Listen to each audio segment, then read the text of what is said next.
ഒരു ദിവസം സ്കൂൾ വിട്ടുവന്ന കുട്ടി അമ്മയ്ക്ക് നേരെ ഒരു പേപ്പർ നീട്ടിക്കൊണ്ട് പറഞ്ഞു, അമ്മേ, ദേ ഈ കത്ത് അമ്മയ്ക്ക് തരാൻ ക്ലാസ് ടീച്ചർ പറഞ്ഞു.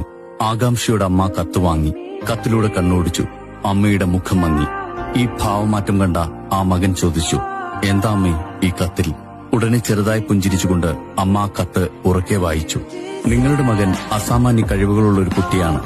ഈ ചെറിയ സ്കൂളിലെ അധ്യാപകരോ സൗകര്യങ്ങളോ അവനെ നന്നായി പഠിപ്പിക്കാൻ മതിയാകില്ല. നിങ്ങൾ തന്നെ കൂടുതൽ സമയം അവനെ പഠിപ്പിക്കുന്നതാകും ഉചിതം. നാളുകൾ കടന്നുപോയി. മാസങ്ങളും വർഷങ്ങളും കഴിഞ്ഞു. ആ കുട്ടി വളർന്ന് ലോകമറിയുന്ന തോമസ് ആൽവാ എഡിസൺ എന്ന മികച്ച ശാസ്ത്രജ്ഞനായി മാറി. ഒരു ദിവസം പഴയ സാധനങ്ങൾ അടുക്കി വൃത്തിയാക്കിക്കൊണ്ടിരിക്കെ മടക്കിയൊരു പേപ്പർ കഷ്ണം എഡിസന് കിട്ടി. അന്ന് ടീച്ചർ അമ്മയ്ക്കായി കൊടുത്തുവിട്ട കത്തായിരുന്നു അത്. എഡിസൺ അത് വായിച്ചു നോക്കി. അതിൽ ഇങ്ങനെ എഴുതിയിരുന്നു, നിങ്ങളുടെ മകൻ ബുദ്ധിയില്ലാത്തൊരു കുട്ടിയാണ്. ഇവനെ പഠിപ്പിച്ച് സമയം കളയാൻ ഞങ്ങൾക്കാവില്ല. ദയവായി ഇനി അവനെ ഈ സ്കൂളിലേക്ക് അയക്കരുത്.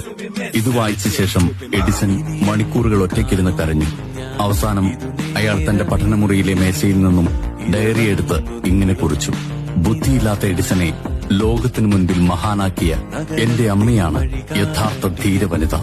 ദുർബല മനസ്സുള്ള ഇന്നത്തെ കുട്ടികൾ നാളെയുടെ അഭിമാനമായി മാറിയേക്കാം.